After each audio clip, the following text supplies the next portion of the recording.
Today we are learning to think and act like artists. Today we are drawing big flowers in the style of Georgia O'Keeffe. Georgia O'Keeffe was an artist who is famous for painting monumental flowers. I want you to remember her name, so we're going to practice saying it together. A, B, C, Georgia O'Keeffe. A, B, C, Georgia O'Keeffe. A, B, C, Georgia O'Keeffe. Today, I don't want you to draw just any ordinary flower. I want you to observe a flower and try to draw exactly what you see.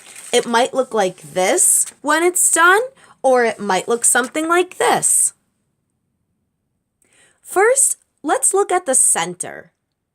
This flower has a center that's shaped like a little pine cone with little wigglers attached to it.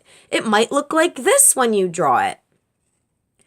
This flower has a center that's round like a circle. It might look like this when you draw it.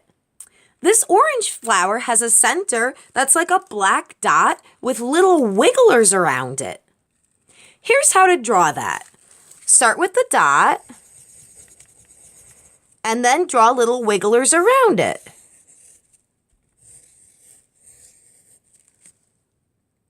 It might look like this when it's done. Now, I want you to take your flower. I want you to push back the petals to find the center and draw exactly what you see. Do that now and then stop. Now let's look at the petals. This flower has big petals, so it might look like this when you draw it.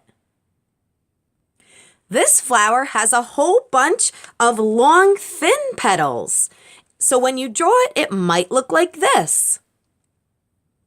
To draw long, thin petals like these, we would do this. Go out, turn around, and come back.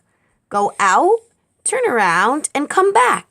I'm noticing that there are shorter petals in the center and really, really long petals on the outside. So you go out, turn around, and come back. And to make a really long petal, you go out really far. Turn around and come back. Here is what that might look like when I draw more petals. I noticed that some of the petals are short, so I drew them that way, and some of them are really long, so I drew some long ones too. Now I want you to look at the petals on your flower and try to draw exactly what you see. Please don't draw ordinary looking petals like these. And please make it big so that it fills your whole paper. We don't want a flower that's too small like this one. Please draw your petals now and stop when you're finished.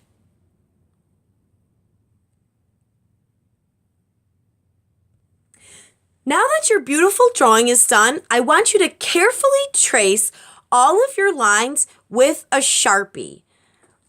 Go slowly, be careful, and stay right on the lines. We are not scribbling, we are tracing. This isn't done yet, but you can really see the difference that tracing with Sharpie can make to your drawing. Your lines show up much better when you trace with Sharpie. Do it carefully and neatly, please. You can do that now. Have fun, kids!